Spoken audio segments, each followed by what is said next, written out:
बुद्धभूमी आमच्या हक्काची, बुद्धभूमीच्या नावावर सातबारा झालाच पाहिजे. बुद्धभूमीची विटंबना करणारा श्रीकांत, बुद्धभूमी आमच्या हक्काची. अरे कोण म्हणतो देणार नाही. बुद्धभूमीचा सातबारा नावावर झालाच पाहिजे. अरे मुर्दाबाद मुर्दाबाद. अरे गली गली में शोर सातबारा झालाच पाहिजे.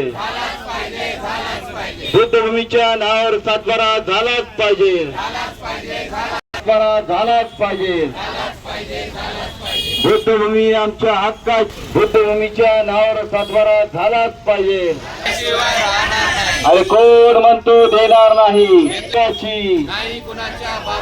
अरे बुद्धभूमी आमच्या हक्काची, बुद्धभूमीच्या नावावर सातबारा झालाच पाहिजे.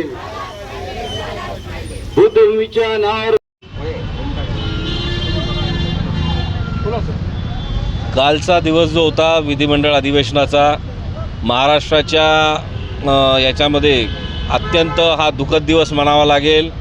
कारण विधिमंडळामध्ये माननीय मंत्री महोदय आणि माननीय आमदार यांनी ज्या काही घटना त्या ठिकाणी बुद्धभूमी फाउंडेशनला घेऊन सांगितलेल्या आहेत, त्याच्यामध्ये कुठल्याही पद्धतीचं तथ्य आढळून येत नाही.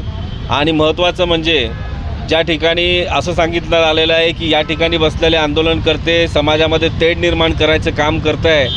तर माझा असा प्रश्न आहे की समाजामध्ये तेढ कोण निर्माण करतं आहे हे संबंध कल्याणला आणि महाराष्ट्राला कळलेलं आहे. त्यामुळं असे स्टेटमेंट आपण देऊ नये आणि सभागृह जे पवित्र सभागृह आहे, या सभागृहाची दिशाभूल आपण करू नये. मी या अनुषंगाने एवढंच सांगेल आणि शेवटपर्यंत हा लढा भंतेजींच्या नेतृत्वामध्ये अशाच पद्धतीने चालू राहणार आहे. विधिमंडळातील सभागृहामध्ये आमदार बालाजी किनीकर आणि मंत्री समाज कल्याण मंत्री संजयजी शिरसाट त्यांनी जी खोटी माहिती दिलेली आहे त्याबद्दल मला संपूर्ण महाराष्ट्रातील जनतेला खुलासा करायचा आहे. बालाजी किनीकर बोलतात या ठिकाणी काही लोक तेढ निर्माण करीत आहेत. आपल्याला माहीतच आहे बौद्ध भिक्खू संघ आणि शांतप्रिय बौद्ध उपासक उपासिका या ठिकाणी 27 दिवस होऊन सुद्धा आम्ही शांततेच्या मार्गाने संवैधानिक मार्गाने धरणं आंदोलन करीत आहोत. या 27 दिवसामध्ये कोणतेही अनुचित प्रकार झालेले नाही आहेत. तर अशी खोटी माहिती त्यांनी त्या ठिकाणी सभागृहामध्ये दिलेलं आहे. त्यानंतर संजयजी शिरसाट बोलत आहेत काय या ठिकाणी म्हणे कुणी म्हणतात बुलडोझर गेले, तोडफोड केले, परंतु आपल्याला माहीत आहे जगभराने लाईव्ह व्हिडिओ मार्फत पाहिलेलं आहे. शेकडो JCB डंपर बुलडोझर जाऊन त्या ठिकाणी आमच्या अस्मितेचे प्रतीक भीमा गोरेगाव प्रतिकृती बौद्ध स्तूप तोडफोड केलेला आहे. बेकायदेशीर बुद्धरूप हटवलेलं आहे. शेकडो झाडे 42 झाडांची त्यांनी कत्तली केलेल्या आहेत.